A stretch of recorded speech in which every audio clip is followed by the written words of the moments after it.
sur le prophète. Nous remercions également tous ceux qui, de leur présence, honorent cette grande assemblée, sans oublier les initiateurs de ce forum, qui nous permettent aujourd'hui d'échanger tout un tas d'idées autour d'un seul sujet, à savoir l'islam et la communication, mais à travers ce cadre exceptionnel.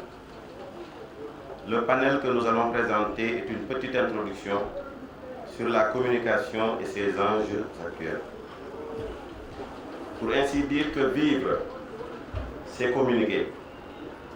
La communication est inhérente à la condition humaine. Pas de vie personnelle ou en société sans volonté de se rencontrer, parler, échanger et communiquer. Les êtres humains souhaitent le plus souvent communiquer pour trois raisons.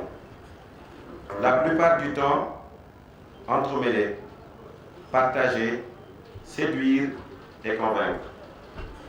Aujourd'hui, la communication est omniprésente entre les individus et par l'intermédiaire des techniques avec trois sens différents. Le premier, qui correspond à l'idéal de la communication, renvoie à l'idée d'échange et de partage. Le second, très utilisé, concerne l'idée de transmission. Communiquer et ainsi transmettre. La plupart du temps sur un modèle hiérarchique. Le troisième sens, de plus en plus fréquent, c'est de négocier. Négocier entre des points de vue très souvent divergents pour arriver à trouver un accord. C'est cette troisième dimension qui se développe dans un monde ouvert où les différences sont plus visibles que les ressemblances. Cet élargissement de la communication, au-delà de la performance des techniques, renforce la dimension humaine et le poids des cultures. Les libertés individuelles, le progrès technique et la démocratie font de l'information et de la communication une des grandes conquêtes des sociétés contemporaines. Mais une différence croissante s'installe entre l'information et la communication. Hier, les deux étaient synonymes. Aujourd'hui, l'explosion de l'information, pour des raisons à la fois démocratiques et techniques, bute de plus en plus sur les difficultés de la communication. Le flux d'informations augmentant sans cesse, le récepteur filtre davantage. Émetteur, message et récepteur ne sont plus en ligne. Informer n'est donc plus communiquer. Et c'est ainsi la grande rupture de ce siècle. La place croissante du récepteur et le fait que la communication s'apparente beaucoup plus à une négociation qu'à une transmission ou un partage. Le récepteur est la première figure de l'autre avec un grand A qui s'impose ainsi avec la mondialisation. L'autre, lui, elle. Chacun d'entre nous prend ses distances par rapport aux informations reçues et échangées. Le diable de l'altérité s'infiltre dans tous les échanges. C'est pourquoi, malgré l'immense progrès technique, le volume croissant d'informations et l'accélération des interactions, l'incommunication constitue souvent l'horizon même de la communication. Renversement complet par rapport au schéma politique et culturel qui domina pendant 2 siècles et qui reposait sur l'idée de la continuité entre le message, la technique et le récepteur. Le village global est une réalité technique, mais pas un projet social, culturel et politique. On ne pouvait d'ailleurs découvrir la complexité de la communication qu'après la révolution de l'information, dont Internet est aujourd'hui le symbole, comme la presse, la radio et la télévision l'ont été également. Le plus simple dans la communication relève de la technique. Le plus compliqué, ce sont les hommes et les sociétés.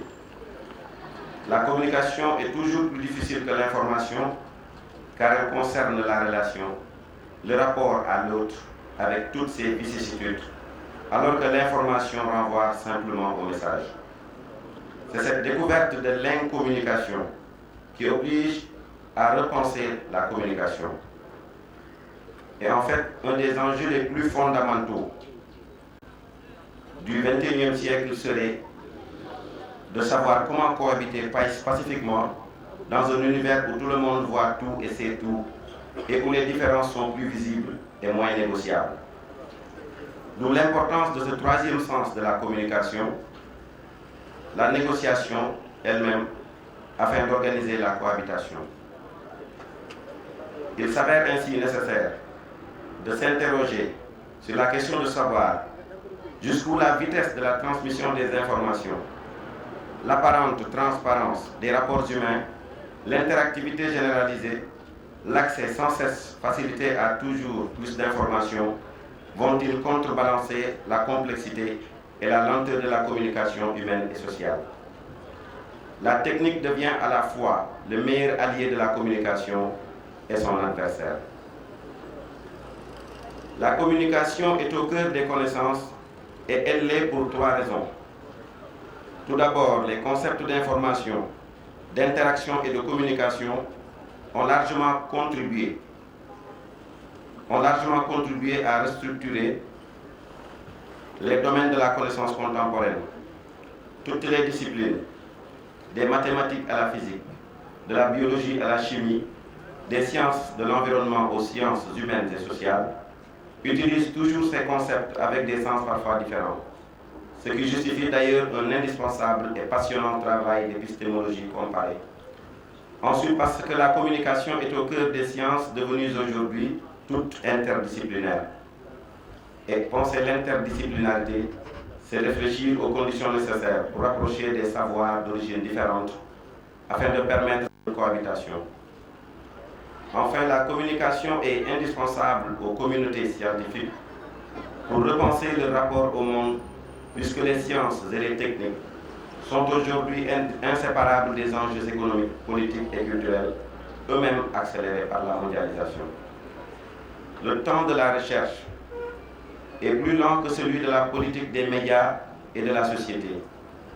Penser les relations entre les mondes différents et organiser la cohabitation de valeurs parfois contradictoires renvoie directement au cœur de toute problématique de communication. Les sciences de la communication sont donc interdisciplinaires, comme toutes les sciences apparues depuis un demi-siècle, comme les sciences de l'univers, les sciences de la vie, les sciences de l'ingénieur, les sciences de l'environnement. Elles ont toutes un double objectif.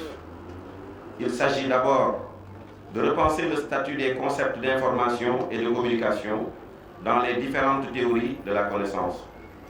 Mais il s'agit également de réfléchir aux nouvelles conditions de la cohabitation des hommes, des sociétés et des cultures dans un monde ouvert où les différences auxquelles personne ne veut renoncer sont plus importantes que les ressemblances. Les sciences de l'écologie, dans un domaine voisin, essaient de penser les nouvelles conditions de la cohabitation entre la nature et les hommes.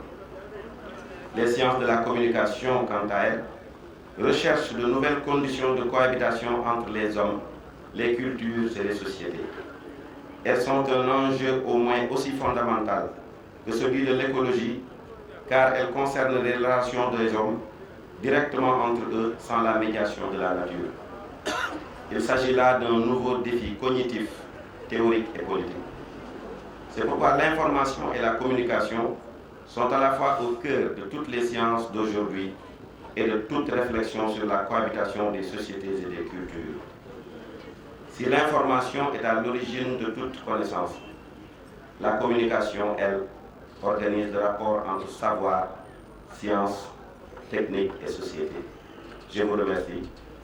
On ne peut ne pas remercier celui qui est le président responsable moral du Diwan Rahmatoul Alamin, auquel appartient la cellule communication qui est le maître d'orchestre de ce forum, qui est un cadre d'échange tout à fait développé et au niveau de nos attentes par rapport à la jeunesse.